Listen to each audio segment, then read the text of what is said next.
আজকে আমরা এই মহতী দিবসে শুভ সন্ধ্যায় মিরুপুর গ্রাম নিবাসী অর্ধেন্দু কুমার দত্ত মহাশয়ের বাড়িতে উপস্থিত হয়েছি। আমরা আজকে কেন উপস্থিত হয়েছি তার কারণ আমরা ভগবানের লীলারস আস্বাদন করব বলে। সুতমুনি বলছে সৌনক মুনিকে এবং তার সঙ্গে যারা ৮৮,০০০ মুনি ঋষি বসে আছে সবাইকে বলছে তোমরা মন দিয়ে শোনো একটা কথা। ভগবানের বয়স হয়েছে বললাম তখন ৬ দিন। তখন কংসের আতঙ্ক আরো বাড়তে শুরু করে। কেন? ওই যে মহামায়া দেবী বলে গেছেন তোমাকে যে বধ করবে সে কিন্তু এসে গেছে, বড় হওয়া শুরু হয়ে গেছে তার, তুমি তৈরি থাকো। আর সেদিন থেকে কংসের আতঙ্ক বাড়তে শুরু করো, আতঙ্ক বাড়তে শুরু করলো। কংস বলছে কে আছো আমার নিজজন তোমরা কে আছো? আসো না আমার কাছে, আমার একটু সাহায্য করো। কোথায় বকাসুর, কোথায় অঘাসুর, কোথায় তৃণাবর্ত, কোথায় রয়েছে তোমরা সবাই? এসো না আমার কাছে। বড় বড় সব অসুর কোথায়? সম্বরাসুর, সব অসুরকে ডাকছে তোমরা আসো না, আমায় একটু সাহায্য করো। তখন একজন ছুটতে ছুটতে এলো, এসে বলছে মহারাজ আমায় ডাকছেন? বলছে না না না তুমি চলে যাও। বলছে না না ওই আপনি বললেন কেউ একজন সাহায্য করার জন্য আমি এসেছি। বলছে না তুমি নারী, তোমায় দিয়ে হবে না। বলছে আমি নারী হলেও আমি কে জানেন? এই যে বকাসুর যার নাম ধরে ডাকলেন ও আমার বড় ভাই, আর এই যে অঘাসুর বলে ডাকলেন ও আমার ছোট ভাই, আমি তাদের দিদি, আমার নাম পুতনা। আমার শক্তি জানেন মহারাজ? বলছে না। বলছে আমি মায়াবী, আপনি খালি আমায় একটু ঠিকানাটা দিন, কোথায় আপনার ভয়ের কারণ রয়েছে, আমি হত্যা করে দিয়ে আসবো। পারবে পুতনা? বলছে হ্যাঁ নিশ্চয়ই পারব। পুতনা আজকে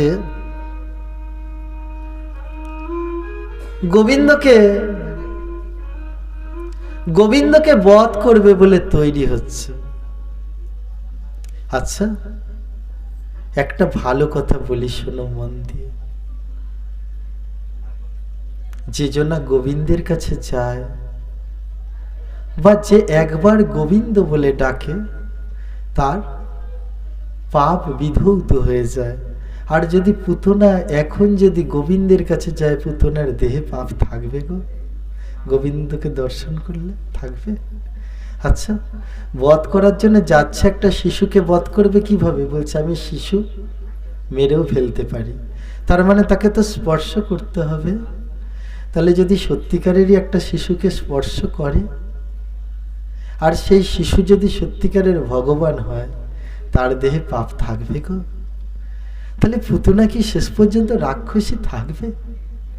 এটা বড় কঠিন প্রশ্ন। আজকে আমরা এই প্রশ্নটারই উত্তর শুনব। আচ্ছা যেই পুতনা এই রাক্ষসী চিন্তাধারা নিয়ে এলো গোবিন্দের কাছে, গোবিন্দের কাছে যেতে যেতে তার এই রাক্ষসী মায়াটা ছিল তো?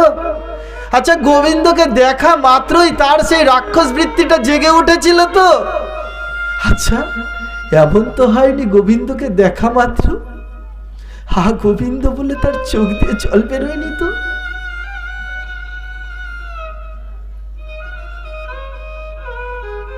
পুতনা তো রাক্ষসী ছিল। পুতনা এগিয়ে এলো, মহারাজকে বলছে মহারাজ আমায় একটা সুযোগ দিন, আমি গিয়ে ওই সন্তানটাকে বধ করে আসি। কোথায়? বলছে যাও, গোকুলে রয়েছে। ওই গোকুলে তুমি দেখবে একটা ছেলে যার দেহ থেকে প্রচন্ড জ্যোতি বেরোচ্ছে। আচ্ছা দাঁড়াও আরো তোমাকে সহজ করে বলি, আজকে তার বয়স মাত্র 6 দিন, তার কারণ ওই দিন তো তার আবির্ভাব হয়েছে। এই 6 দিনের যদি শিশু দেখো, আর তার দেহ থেকে যদি দেখো কোনো জ্যোতি বের হচ্ছে, তার শরীরের রং যাই হোক, তার মুখের হাসি যাই হোক, তার ক্রন্দনের আওয়াজ যাই হোক, যদি দেখো একটা দীপ্তি বেরিয়েছে। আচ্ছা পুতনা, আরো একটা কথা বলছি, তুমি তো মায়াবী, তুমি তো উড়তে উড়তে যাবে আকাশপথে, তুমি দেখবে যেই গৃহ থেকে একটা প্রচন্ড প্রভাব বেরোচ্ছে, জানবে ওই গৃহেই গোবিন্দ রয়েছে। প্রেম সে বলো না।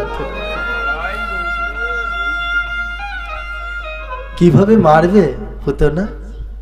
দুটো পা ধরে পাথরে আছাড়? বলছেন না, ওটা আমি করবো না। বলছে তাহলে? বলছে আমি কিভাবে মারবো? পুতনা, এই যে গোবিন্দের কথা শ্রবণ করেছে না, এই শ্রবণ করতে করতে পুতনার ভেতরটা যেন বারবার ধাক্কা খাচ্ছে। আমি কোথায় যাচ্ছি?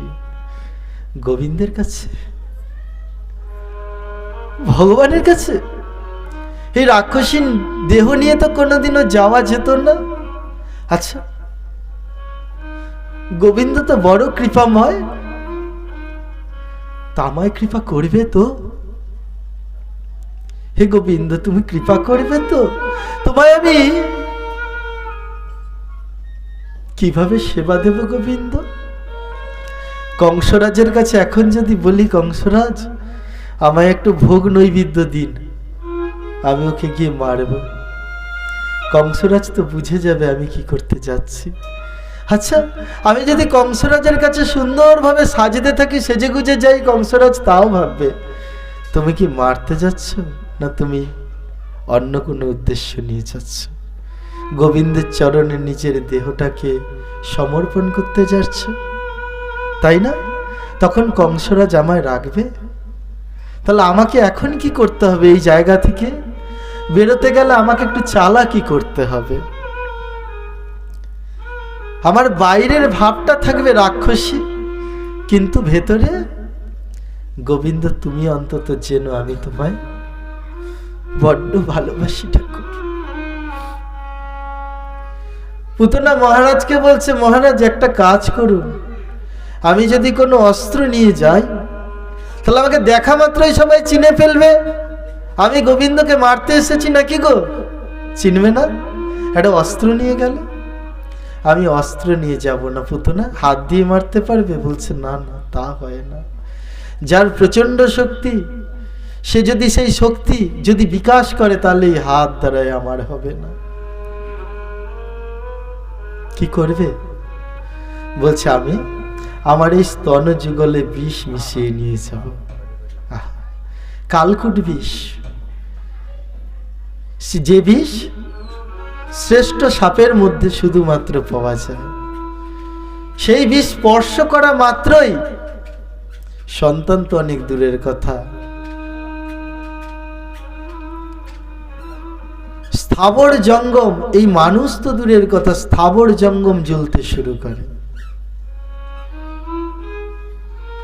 সেই তক্ষক সাপের বিষ, সেই সাপের বিষ আমি মেখে যাব স্তনে।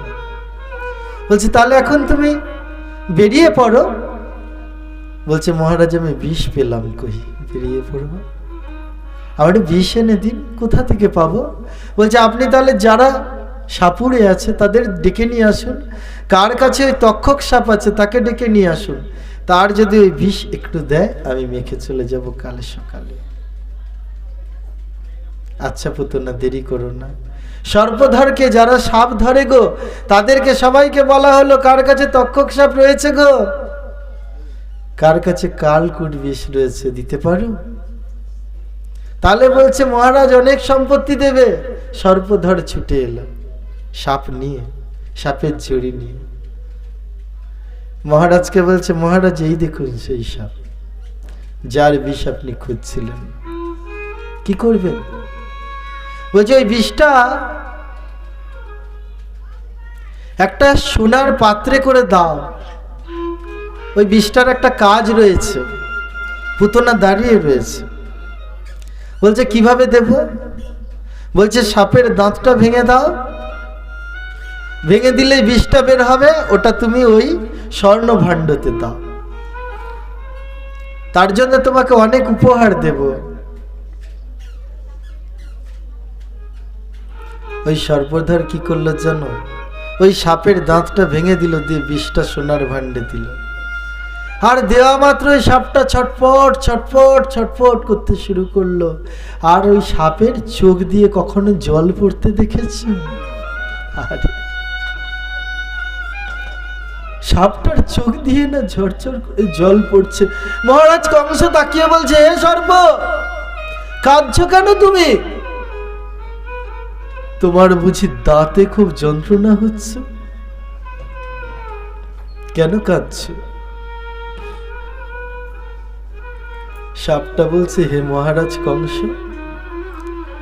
হে দুর্মতি কংস, হে মূর্খ কংস, আমার এই যন্ত্রণাটা দাঁতের নয়, এই যন্ত্রণাটা আমার হৃদয়ের গো। আজকে যখন এখানে এসে জানতে পারলাম আমার বিষটা তুমি সংগ্রহ করবে, তখন আমার কিছু মনে হচ্ছিল না। যখন বুঝতে পারলাম ওই পুতনা রাক্ষসী আমার বিষটা স্তনে করে মাখিয়ে নিয়ে সেই গোবিন্দের মুখে ধরবে, যেই গোবিন্দ আজকে ক্ষীরননী সেবা নেওয়ার জন্য এসেছে, তাকে দেবে আমার এই বিষ।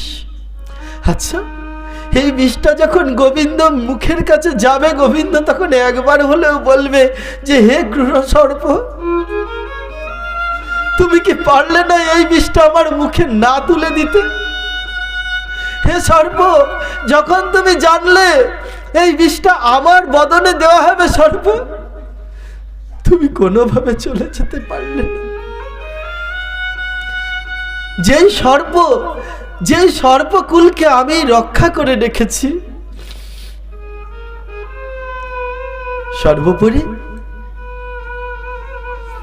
তুমিও তো আমায় গোবিন্দ ভগবান বলে ডাকো না সর্প?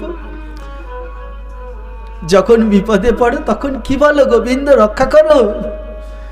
তখন তো তোমায় রক্ষা করি সর্প। তোমায় যদি আমি রক্ষা করলাম, তুমি এই বিষটা দিতে পারলে?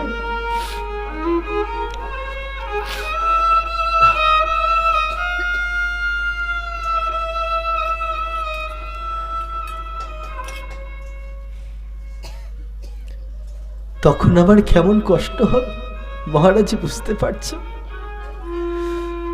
আমার এখন কি মনে হচ্ছে জানো, এই বিষটা আপনি তুলে নেওয়ার আগে এই দাঁতের যন্ত্রণা আমার মৃত্যু হলো না কেন? মৃত্যু হলে যদি বিষটা না বের হতো, আমি বরং অনেক শান্তি পেতাম। তবে হে মহারাজ কংস, আপনাকে একটা বলে রাখছি কথা, মন দিয়ে শুনুন। আমার কষ্টটা কষ্ট নয়। আজকে যেই চিন্তাধারা আপনি নিয়েছেন গোবিন্দের বদনে বিষ দেওয়ার চিন্তা, আপনি মনে রাখুন আপনার দিন খুব তাড়াতাড়ি শেষ হয়ে যাবে, তৈরি থাকুন। সর্পের কথায় মহারাজের কিছু হলো না। পুতনাকে বলছে, পুতনা, এই বিষটা নিয়ে যাও, সকাল হলে কালকে শুভ দিন রয়েছে। কেন শুভ দিন? মেঘাচ্ছন্ন দিন নয় তো দুর্দিন, হরিনাম বিনা দিন সেই তো দুর্দিন। বলছি যে মেঘাচ্ছন্ন দিন দেখে আমরা বলি না দুর্দিন? বলছে না না, সেটা দুর্দিন নয়, নরোত্তম দাস ঠাকুর বলেছেন। বলছে মেঘযুক্ত আকাশ মনে হয় না কেমন বাজে, ওটা বাজে নয়। যেই দিন হরিনাম করতে পারবে না জানবে সেই দিনটাই বাজে দিন। আর যেই দিন হরিনাম করবে সকাল থেকে মনে হয়, জানবে সেই দিনটাই তোমার কাছে শুভ দিন। কালকে তুমি যাবে গোবিন্দ দর্শনে, কালকের দিনটাই তোমার কাছে শুভ দিন। প্রেম সে বলো, চলে যাও। নিয়ে গেল বিষের পাত্রটা। রাত্রেবেলায় সারা রাত পুতনা চিন্তা করছে কখন সকাল হয়। সকাল হলে কি হবে গো? ওই বিষ মেখে যাবে নন্দালয়ে, গোকুলে গো। সকাল হচ্ছে না, বহু সময় চলে গেছে, কেন সকাল হচ্ছে না? তার কারণ এই যে ঘটনাটা এতক্ষণ যে ভেতরে দাঁড়িয়ে দাঁড়িয়ে হচ্ছিল, এটা কেউ শুনুক আর নাই শুনুক, একজন শুনতে পেয়েছে। সে কে জানো? সে হচ্ছে ওই দিবাকর, অর্থাৎ সূর্য দেবতা। দিবাকর শোনা মাত্রই তার চমকে উঠছে হৃদয়। বলছে, কি হলো? গোবিন্দকে বিষ দিয়ে মারবে তুমি কালকে সকালে? কালকে সকাল যদি না হয় তুমি কি করে যাবে? মাগো, সকাল কি আর হবে না? বলছে, সকাল তো তোমায় হতেই হবে। বলছে, না, আমি যদি উদিত না হই সকাল আর হবে না। সকাল হয়ে এসছে, সময় হয়ে এসছে, সূর্য দেব উদিত হচ্ছে না। দেবরাজ বলছে, হে দিবাকর তুমি কোথায়? হে সূর্যদেব তুমি কোথায়? তুমি তো উদয় হওয়ার সময় এসে গেছে, তুমি উদয় হচ্ছ না কেন? সূর্যদেব চলে এসছে কার কাছে? দেবরাজের কাছে। দেবতাদের মধ্যে তিনিই তো মহারাজ। বলছে, মহারাজ একটা কথা বলবো। বলো সূর্যদেব। আজকে আমাকে উদিত হতে বলবেন না। এ কি কথা? কোনোদিন তো এমন কথা তুমি বলনি, আজকে কেন বলছো? বলছে, মহারাজ একটা কথা বলবো। বলে, আবার বলো। বলছে, মনে আছে আপনার এই দুষ্টের অত্যাচার সহ্য না করতে পেরে ধরিত্রী দেবী গাভী মাতার রূপ ধরে ব্রহ্মার কাছে গিয়েছিল, সৃষ্টিকর্তার কাছে। বলছে, আমি আর এই ভার সহ্য করতে পারছি না, আমায় মুক্ত করে দিন, নালে ভার অন্য কারো কাছে দিন। তার কারণ দুষ্ট ক্রোধী অত্যাচারী রাজাদের ভার আমি বহন করতে পারবো না। তখন ব্রহ্মা বলছে, আমি তো এসব কিছু করতে পারবো না, তাহলে এক কাজ করি, চলো সবাই ক্ষীরোদকসাই সাগরে চলো, সেখানে গোবিন্দ রয়েছে। গোবিন্দকে গিয়ে সবাই জানায়। তার সঙ্গে আমিও গেছিলাম, আপনিও গেছিলেন, ভোলেনাথ গেছিল, সবাই গিয়েছিলাম, মনে আছে? দেবরাজ বলছে, হ্যাঁ মনে আছে। সূর্যদেব বলছে দেবরাজকে, মনে আছে। কি হয়েছিল বলেন তো?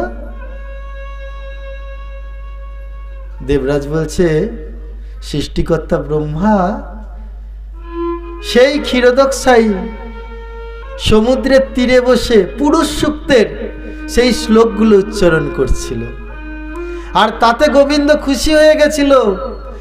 খুশি হয়ে কি বলেছিল? হে ব্রহ্মা, তোমার প্রার্থনা কি আমি জানি। তার কারণ ধরিত্রী দেবী আর ভার সহ্য করতে পারছে না, তাই আমি শীঘ্রই অবতীর্ণ হব।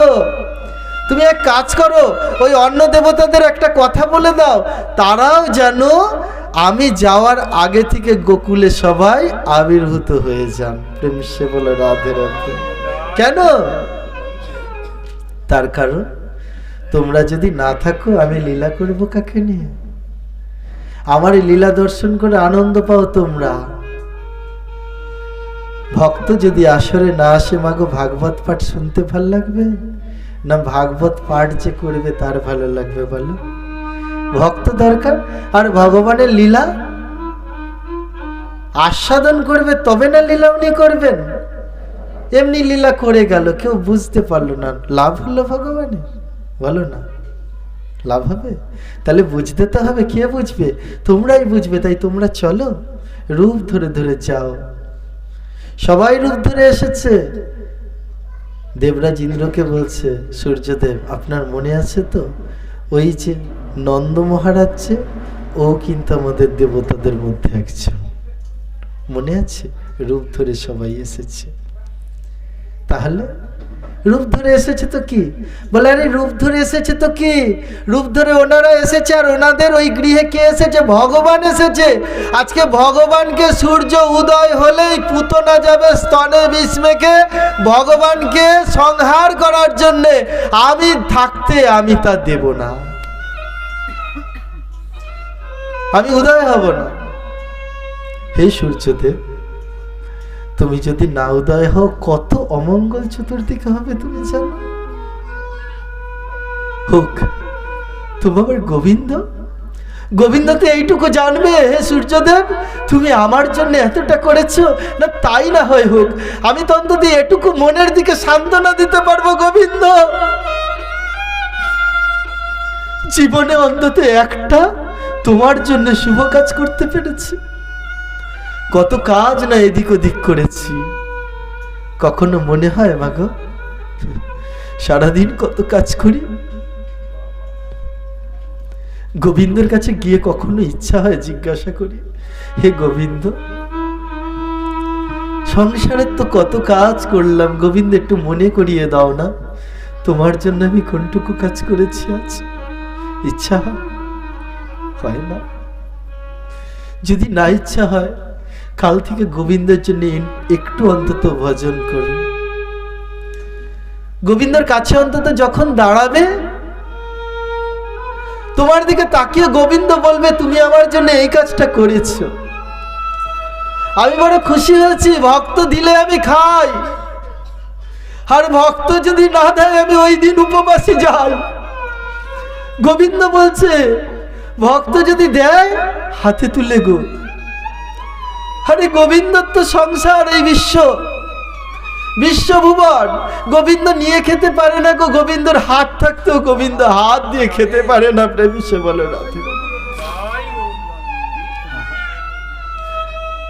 তুমি খেতে পারো না, তোমার হাত নেই বলছে, হাত আছে আমি খেতে পারি না।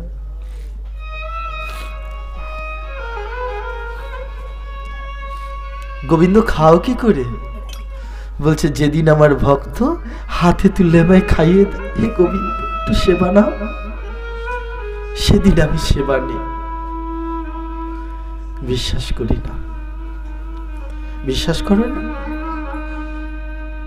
আচ্ছা তাহলে তোমায় একটা ঘটনা বলি শোনো। কুরুক্ষেত্রের যুদ্ধের যে আগের মুহূর্তটা, দুর্যোধন গোবিন্দের সব নারায়ণী সেনা নিয়ে নিয়েছে।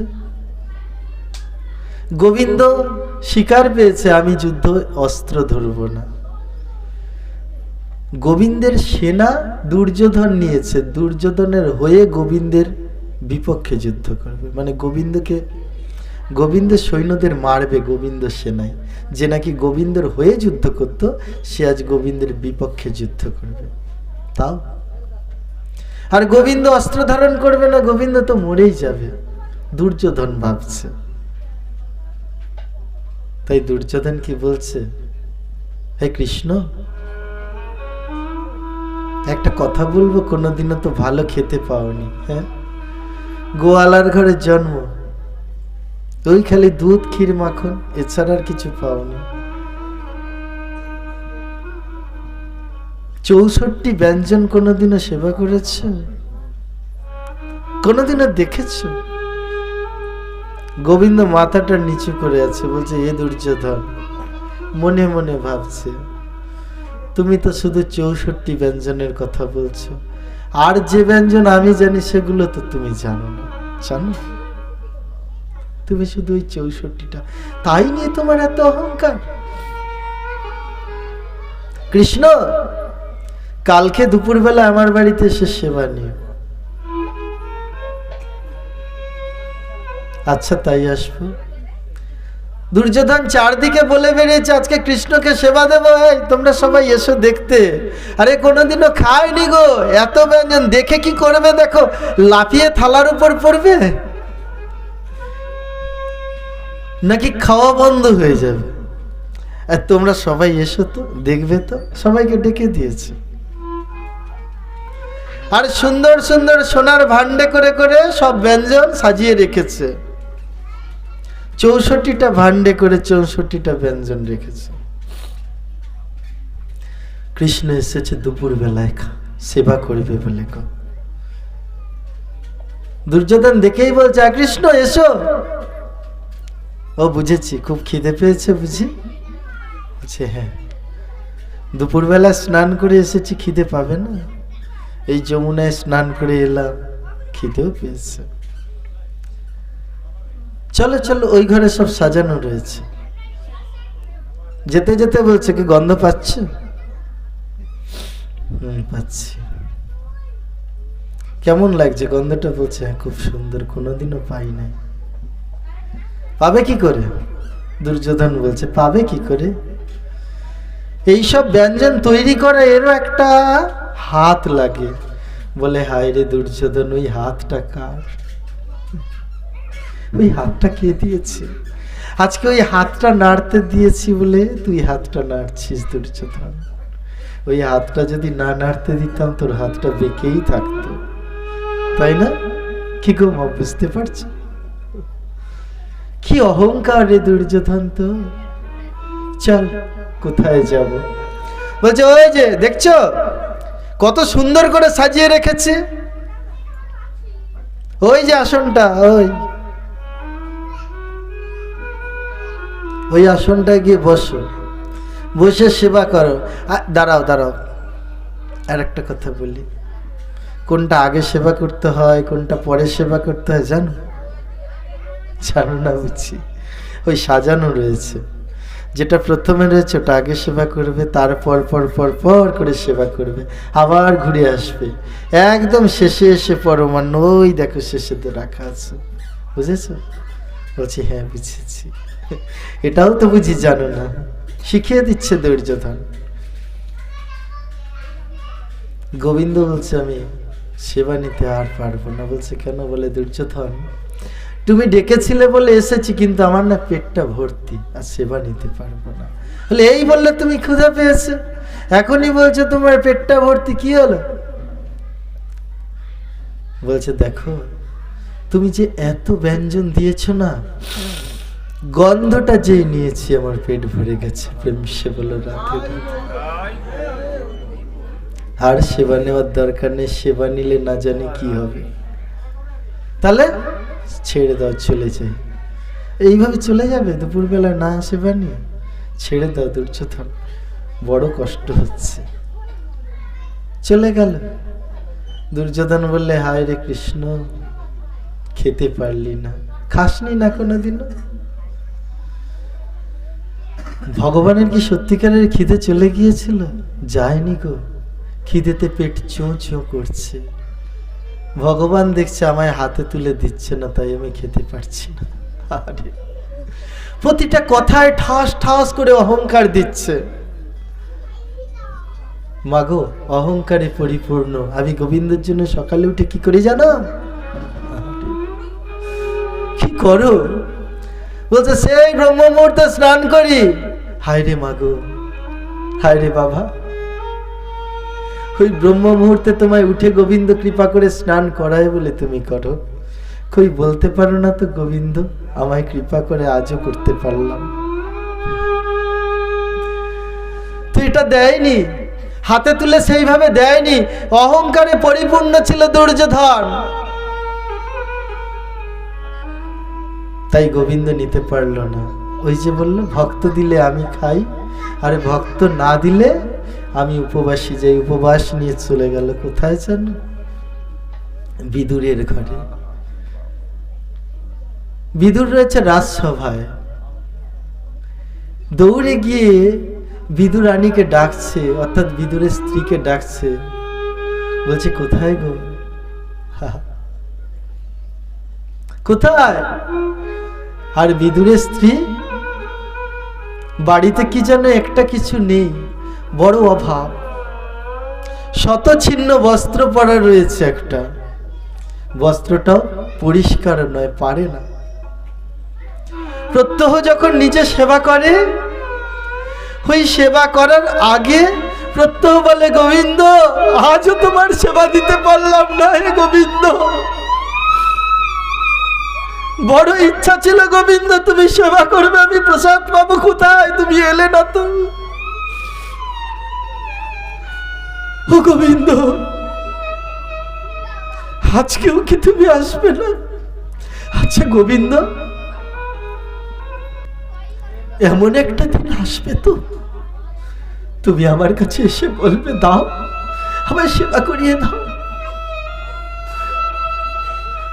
তোমার নাকি ভক্তরা না হাতে ধরে খাইয়ে দিলে তুমি খেতে পারো না। গোবিন্দ আসলে আমি খাইয়ে দিচ্ছি। গোবিন্দ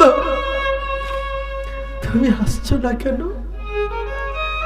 কেঁদে কেঁদে গোবিন্দকে ডেকে ডেকে বিদুরানী আজও ওই অন্নের যে অবশিষ্টটা ছিল, বেশি ছিল না গো মা গো, খুব অল্প একটু ছিল, পেট ভরে খেতে পেত না কোনোদিন। সেবা নিতে নিতে নিজে নিজে ভাবছে, গোবিন্দ আজও তুমি এলে না, আজও আমাকে চোরের মতো সেবা নিতে হলো। যারা গোবিন্দকে না দিয়ে সেবা পায় তারা চোরের মতো সেবা নেয়। ঠাকুর সেবা নেওয়া হয়ে গেছে, এমন সময় গোবিন্দ চিৎকার করতে করতে আসছে, কোথায়? আমার সেবা দেবে বলে ডাকছিলে যে, তুমি কোথায় গো? বিদুরানী বাইরে ছুটে এসে দেখছে আবার গোবিন্দ। ও গোবিন্দ, নিজের লজ্জা স্থান ওই শতচ্ছিন্ন বস্ত্র দিয়ে ঢাকতে শুরু করেছে। গোবিন্দ তুমি এমন সময় এলে, আমি তো অভাগী, এভাবেই আমি থাকতে ভালোবাসি, কিন্তু গোবিন্দ তুমি এমন একটা সময় এলে আর তুমি বলছো আমার বড় খিদে পেয়েছে, আমাকে ক্ষুধায় কিছু খেতে দাও। আজকে আমার গৃহে কিছু নেই গোবিন্দ, আমি কি করে বলি তোমার? গোবিন্দ তোমাকে যে বসতে দেব, গৃহে একটা আসন পর্যন্ত নেই গোবিন্দ। আচ্ছা গোবিন্দ তুমি বসো, আমি আমার নয়নের জল দিয়ে তোমার আসন করে দিচ্ছি। বিদুরানী মাটির দিকে তাকিয়ে নয়নের জল ফেলে গোবিন্দকে বলছে, আসো বসো, এখানে বসো। সাজাতে পারিনি ঠাকুর, তোমায় সেবা দিতে পারিনি, আজকে তুমি এসেছো, আমি কি করব বুঝতে পারছি না। স্বামীও বাড়িতে নেই। গোবিন্দ বলছে, কি ভাবছো? খেতে দাও, রোজ আমায় ডাকো না, আজকে কি হলো? এই দেখো আমি কৃষ্ণ, আমি এসেছি, রোজ বলো কৃষ্ণ এসো, নাও সেবা নাও। এই তো আমি এসেছি, দাও। বলছে, গোবিন্দ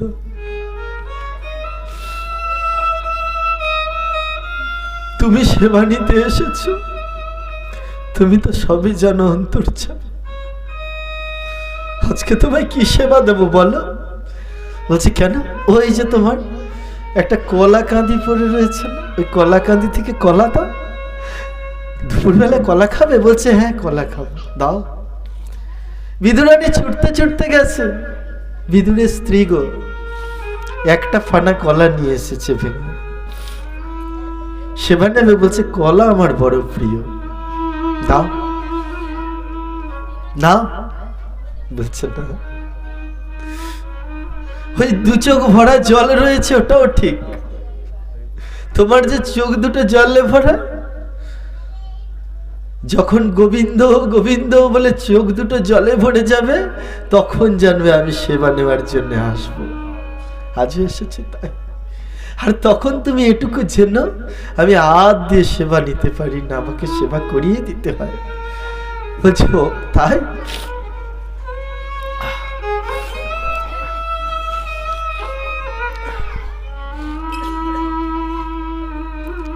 তাই মাগো, গোবিন্দকে ভজন করবে, যখন দেখবে মনে হয় অহংকারে গোবিন্দ সেবা দিতে হবে, এটা মনে হয় যেন একটা বাড়তি দায়িত্বের মতো পড়ে যায়, জানবে তোমার হাতে গোবিন্দ সেবা নেওয়ার জন্য বাধ্য নয়।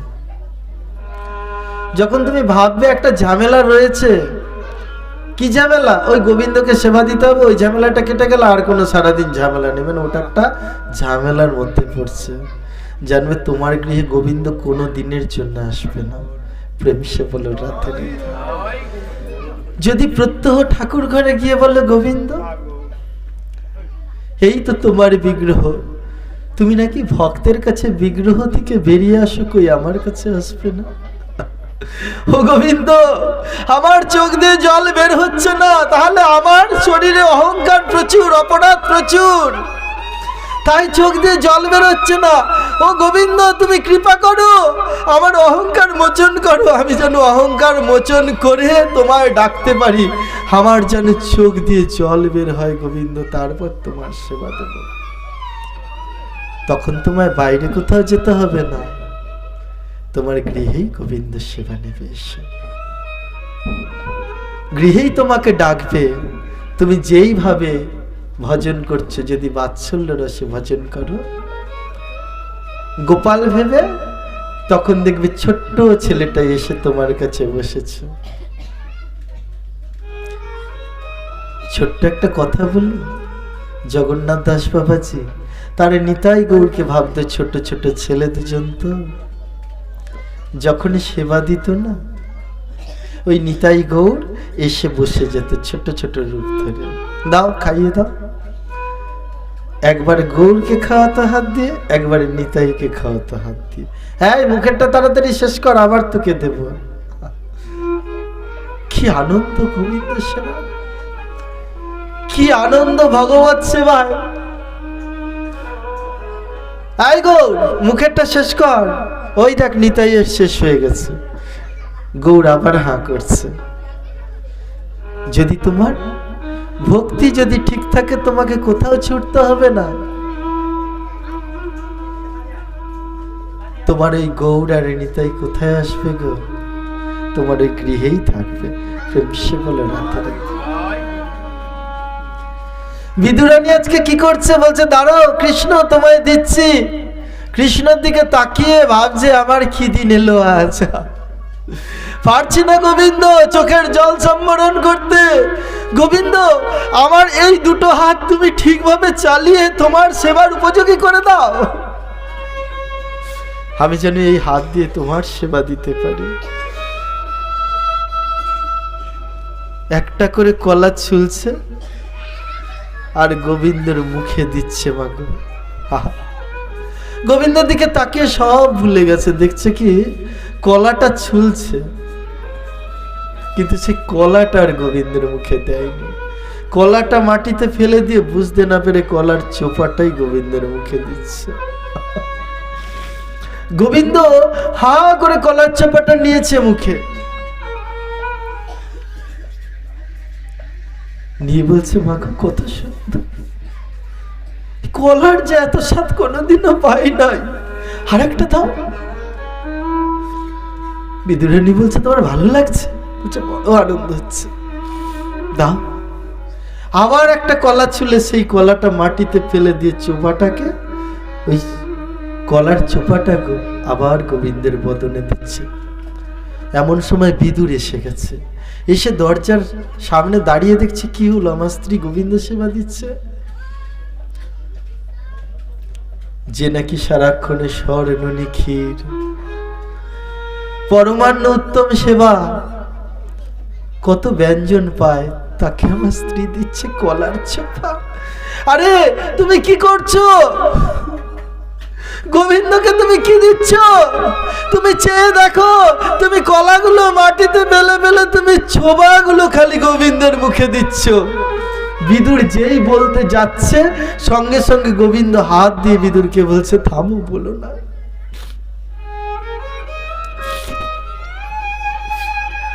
তার কারণ আমার আজ আমাকে সেবা দিচ্ছে না, মা এই জগতে নেই, মা সেবা দিতে দিতে বিভোর হয়ে গেছে, মা আমাকে বৈকুণ্ঠে বসিয়ে সেবা দিচ্ছে।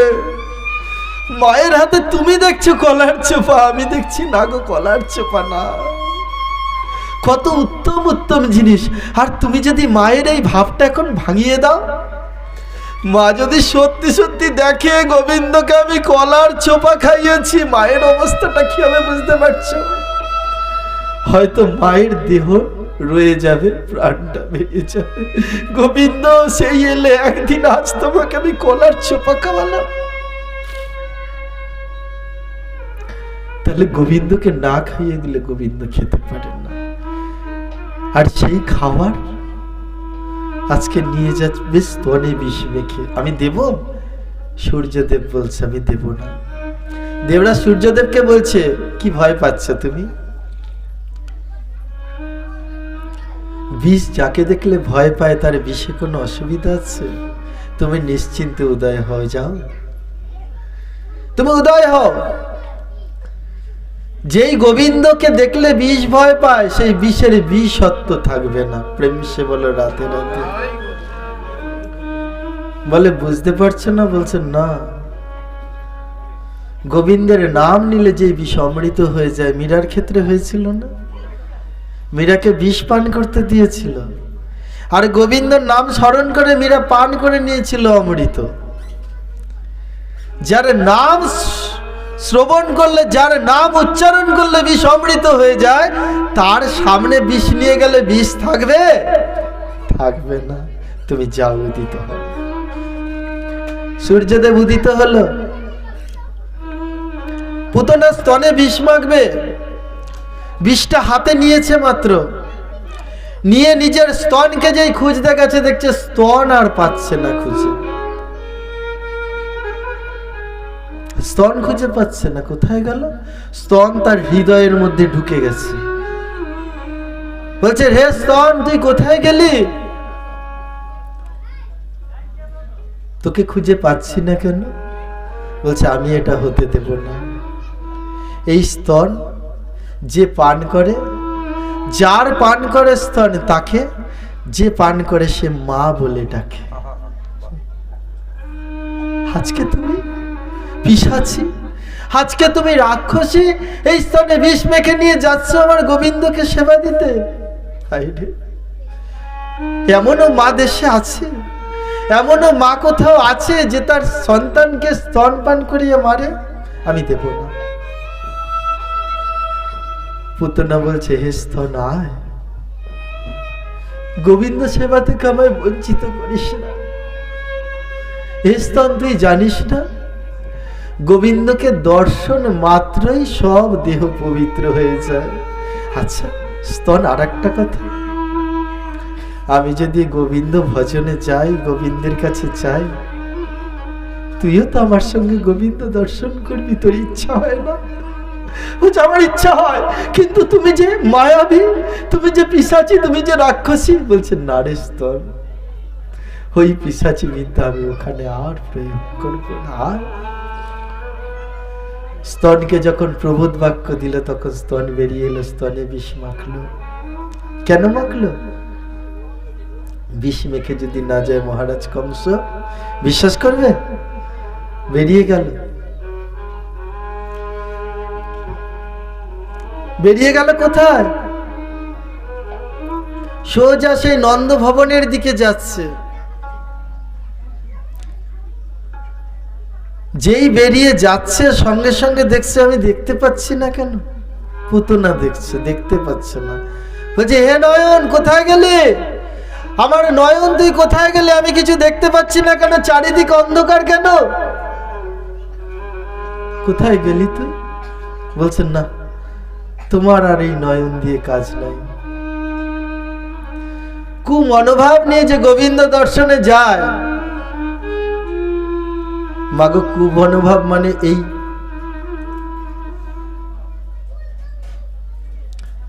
পিশাচী বিদ্যাই শুধু নয়, আমাদেরও কিছু কু মনোভাব আছে। কি জানো? গোবিন্দ ওখানে জাগ্রত, চলে না যাই, আমার ঘর নেই, একটু ঘর চাইব গোবিন্দের কাছে। আমার সম্পত্তি চাই, গোবিন্দের কাছে সম্পত্তি চাইবে। কুভাব নিয়ে যারা চায়, তাদের ক্ষেত্রে বলা হয়েছে, এই কুভাব নিয়ে যদি যাও, গোবিন্দ দর্শন হবে না, তোমার চোখ থাকবে না। প্রেম সে বলে পারবে না, আমি যেতে দেব না। রাস্তা দেখতে পাবে না তুমি, গোকুল তো অনেক দূরের কথা, তুমি এইখান থেকে বেরোতে পারবে না। যে হে নয়ন আয়, যেই গোবিন্দকে দেখব বলে কত আকাঙ্ক্ষা, কত আশা, কত দিন থেকে আশা নিয়ে বসে রয়েছি।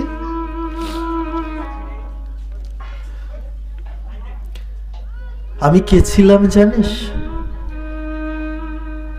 বলছেন, না বলো। বলে, আজ তো দেখছিস আমি পুতনা রাক্ষসী, ওই যে বলি মহারাজের নাম শুনেছিস? বলছে হ্যাঁ শুনেছি। বলছে আমি তার কন্যা রত্নমালা। তবে তুমি পিশাচি কেন হয়েছ? নয়ন জিজ্ঞাসা করছে পুতনাকে। বলে সে এক কথা জানিস, বলবো? শুনবি? বলবো? কি গো বলবো? তাই শোন মন দিয়ে। বলিরাজ দান করছে, চতুর্দিকে দানে দানে দানে দানের কথা চারদিকে ছড়িয়ে পড়েছে। যারা গ্রহিতা ছুটতে ছুটতে বহু দূর থেকে থেকে আসছে বলিরাজের দান নেওয়ার জন্য। দান শ্রেষ্ঠ বলিরাজ সবাই বলে বলে যাচ্ছে। বলিরাজের এই অহংকার মোচন করার জন্য ভগবান এসেছিল বামন রূপ ধারণ করে, যার নাম ছিল উপেন্দ্র। খর্ব আকৃতি ছিল তো, তাই নাম ছিল উপেন্দ্র। আর ওই খর্ব আকৃতির জন্য অনেকে বামন দেব বলেও ডাকত।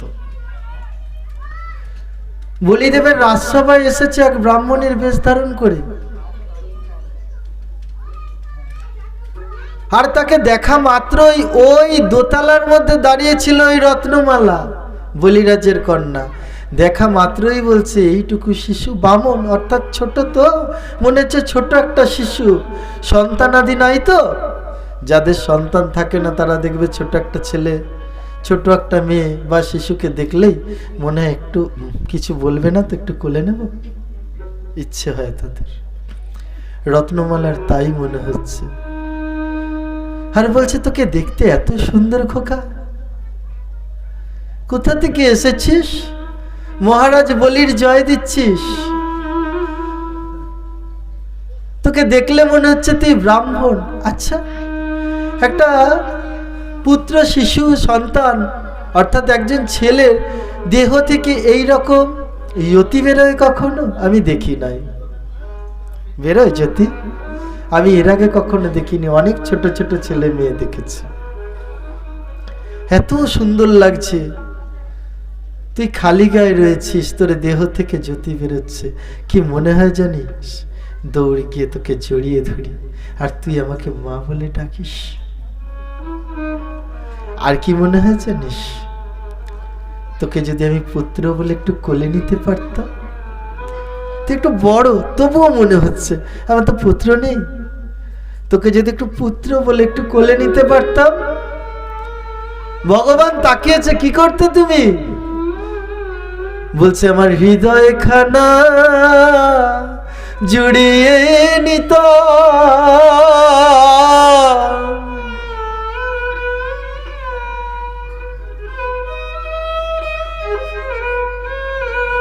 হা পুত্র বলে বুকে ধরে আমার হৃদয় খানা জুড়িয়ে নিতা, হা পুত্র বলে জড়িয়ে ধরে এই পুত্রহীনা হৃদয় খানা আমি জুড়িয়ে নিতাম। কত আনন্দ! ওই ভগবান তখন বলছে ঠিক আছে তাই হবে, তুমি আমায় বুকে জড়িয়ে ধরবে, পুত্র বলে জড়িয়ে ধরবে। তবে এখন হবে না, বলিরাজের কন্যা না, তুমি পারবে না। তার কারণ তোমার বাবার যে কি অবস্থাটা হবে দেখার পরে তোমার এই মানসিকতা বোধহয় থাকবে না। ওই ছেলেটার দিকে বারবার তাকিয়ে আছে। ওই রত্নমালা কোনো দিকে চোখ ফেরায় না, ভাবছে তোকে যদি আমি এইরকম অপলকে দেখতে পেতাম সারাদিন রাত, বোধহয় আমার কাজকর্ম কিছু আর লাগতো না। লাগতো? সারাক্ষণ তোকে দেখতাম, আমার চোখ দুটো জুড়িয়ে নিতাম। এইভাবে তাকিয়ে তাকিয়ে চোখ দুটো জুড়িয়ে নিতাম। আরে চোখ, আরে নয়ন কোথায়? তোকে বলছি সেই চোখটা জুড়িয়ে নেব বলে আজ আমি এসেছি। তাহলে তুমি রাক্ষসী হয়েছে কেন? সেই রত্নমালা যদি হও, সেই চোখ যদি জুড়াতে তুমি এসেছো, সেই বুকে যদি গোবিন্দকে নিতে এসেছো, কেন তোমার স্তনে বিষ মাখা বলো? রাক্ষসী মায়া আমাকে ভোলাচ্ছ? বলছে না। তারপরের ঘটনাটা শোন। যখন বলিরাজ দান দিল, বলিরাজের সর্বস্ব হরণ করে নিল, বলিরাজের বন্ধন হলো, তখন আমার কি মনে হচ্ছিল যে ছেলেটাকে আমি কোলে নেব ভেবেছিলাম, আদর করব ভাবছিলাম, যদি তোকে কোনো সময় পাই তাহলে তোকে ওই স্তন পান করাবো মনে করেছিলাম না, যে একটু বুকে নিয়ে স্তন পান করাবো, ওই স্তনে বিষ খাইয়ে তোকে মেরে ফেলবো। গোবিন্দ সেটাও মঞ্জুর করেছে। আজকে তাই আমি বিষ মেখেছি। হে নয়ন, সামনে আয়, আমাকে দেখতে সাহায্য কর, আমি বিষ মেখেছি। কিন্তু গোবিন্দ এই বিষ পান করলে গোবিন্দের দেহ বিষাক্ত হবে রে বোকা? বলছেন না, তা হবে না। বলে কেন? তাহলে ছলনা করিস, বেরিয়া। নয়ন বেরিয়ে এসেছে, এসে যেতেই কি হয়েছে গো? পুতনা মনের আনন্দে ছুটছে, চলে রে আমার মন মধুর বৃন্দাবন, যমুনার পাড়ে যেথা তমালের বন।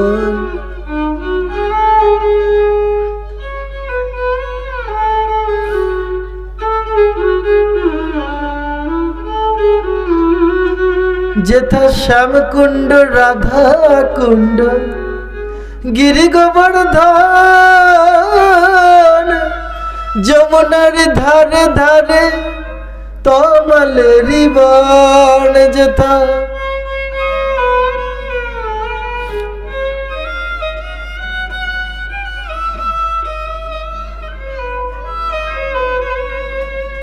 চল রে আমার মন মধুর বৃন্দাবন, যমুনার ধারে যেথা তমালের। চল মন চল। হায় রে, মনকে বলছে, মন সবাই বুঝুক আমি রাক্ষসী, কিন্তু তুই তো জানিস আমার মনটা গলে গেছে। আজ আমি গোবিন্দ দর্শন করব। যেই বেরিয়ে যাচ্ছে সঙ্গে সঙ্গে ভগবানের বাহন গরুড় জানতে পেরেছে পুতনা যাচ্ছে গোকুলে, জানতে পেরে ছুটতে ছুটতে এসছে, বলছে আমি তোমাকে যেতে দেব না, আগে আমার সঙ্গে যুদ্ধ করো। বলছে কে তুই? বলছে আমি গরুড়। বলছে আগে আমাকে মারো, তারপর তুমি ওখানে মারতে যাবে। তুমি মায়াবী, তুমি পিশাচি। বলছে না না, আর বলিস না গরুড়, ছেড়ে দে, আমি গোবিন্দ দর্শনে যাচ্ছি। বলছে গোবিন্দ দর্শনে যদি যাও তাহলে স্তনে কেন তোমার বিষ মাখা? বলছে দেখ আমি তো রাক্ষসী। রাবণ এই রাক্ষস ছিল বলে গোবিন্দ দর্শন পেয়েছে। হিরণ্যাক্ষ, হিরণ্যকশিপু এরা বৈরী ভাব নিয়ে গোবিন্দকে পেয়েছে। কাল নেবে এও পেয়েছে। এরা গোবিন্দের সঙ্গে বৈরী ভাব নিয়ে এরা পেয়েছে। তাই মনে হলো আমি যখন রাক্ষসী, এই ভাবটা নিয়েই আমিও গোবিন্দ পাবো, ছেড়ে দে। বলছে না না না না, তোমরা মায়াবী। ওই যে রাবণের কথা বললে, গায়ে ভস্ম মেখেছিল, ললাটে তিলক করেছিল, সাধু বেশ ধারণ করে সীতা মায়ের কাছে গিয়েছিল। তাহলে তার কার্য হাসিল হয়ে যেতেই সীতা মাকে তুলে নিয়ে চলে গেছে। তোমাদের আমি বিশ্বাস করি না। বলে না রে গরুর, ছেড়ে দে আমায়, সত্যি বলছি তোকে। এই তোর গাছ। বলে না, ছবে না, গাছ ছবে না। আচ্ছা আমি ছেড়ে দেবো তোমাকে, তুমি যদি গোবিন্দ দর্শনে যাচ্ছ তুমি যাও, ওই জলের মধ্যে তোমার স্তনের বিষ ধুয়ে আসো, চলে যাও, ধুয়ে আসো, আমি ছেড়ে দেবো, তুমি চলে যাও। বলছি হে গরু, এইভাবে যাওয়া যাবে না রে। তাহলে আমি আমার এই ভাবটা নিয়ে যদি না যাই, কিছুটা এক পথে আমাদের থাকতে হয়, তাই না? যেই পথ দিয়ে চলবে ওই পথেই যেতে হবে। দুই রকম পথ হলে টলবল করবে গো, দুই নৌকার মতো। গরু ছেড়ে দে না আমার। বলছে না না না, মায়াবী রাক্ষসী, তোমায় ছাড়বো না, যুদ্ধ করো। গরুর পুতনাকে খেয়ে ফেললো বিশাল বড় এক মূর্তি ধারণ করে। আর পুতনা মায়াবী কান দিয়ে বেরিয়ে গেল গরুরে। 100 বার গরুর খেয়েছে, 100 বার কান দিয়ে বেরিয়ে গেছে। কিছুতেই দেখছে পেরে উঠছে না। তো পেরে যখন উঠছে না, এখন কি করবে? পুতনা বলছে, তোর তো সাহস কম না, আমাকে খাচ্ছিস, এবার আমার মূর্তিখানা থেকে বিশাল বড় মূর্তি ধারণ করছে, দিয়ে গরুরের সঙ্গে যুদ্ধ শুরু হয়েছে। গরুর দেখছে পেরে উঠছে না, গরুর কি ছাড়বে? ভগবানের সঙ্গে থাকে, একটা জোর আছে, গোবিন্দকে স্মরণ নিয়েছে, স্মরণ নিয়েই বলছে, আমায় শক্তি দাও ঠাকুর, আজকে তোমাকে বধ করতে যাচ্ছে রাক্ষসী পুতনা, আমি ওকে যেন বধ করতে পারি। বিশাল দেহটাকে বিশাল বড় খা করে গিলে ফেলেছে, আর যেই গিলে ফেলেছে অর্ধেকটা গেলার পরে গরুরের গলায় আটকে গেছে, আর বেরোচ্ছে না। এইবার তো নিঃশ্বাস নিতে পারছে না গরু। আরে কি করব, কি করব? গরুরের প্রাণ যায়, প্রাণ সংশয়। তখন ওই অঘাসুর তার বোনের এই অবস্থা দেখে, তার দিদির অবস্থা দেখে গো, তাকে রক্ষা করতে এসেছে। এসে কি করেছে? তার যেটুকু বেরিয়েছিল সেটুকু অর্ধেক বেরিয়ে আছে, অর্ধেক গরুরের গলায়, সেটুকুকে পেছন দিক দিয়ে টেনে বের করে দিয়েছে। গরুর তো বমিও করতে পারছিল না। যখন বের করে দিয়েছে, মাটিতে পড়ে আছে, পুতনা কি করছে? মায়া দ্বারা ওই দেহটাকে ওখানে রেখেছে, আর নিজের শক্তি দ্বারা, মায়া শক্তি দ্বারা বেরিয়ে চলে গেছে। বলে, তোর সঙ্গে আর বেশিক্ষণ কথা বলে লাভ নেই, তুই এটার দিকে তাকিয়ে বসে থাক। গরুর তাকিয়ে বসে রয়েছে, এ পুতনা শুয়ে রয়েছে ওখানে, আর পুতনা রূপ ধরে চলে যাচ্ছে। চলে রে আমার মন মধুর বৃন্দাবন, যমুনার ধারে যেতা তমালেরি বন।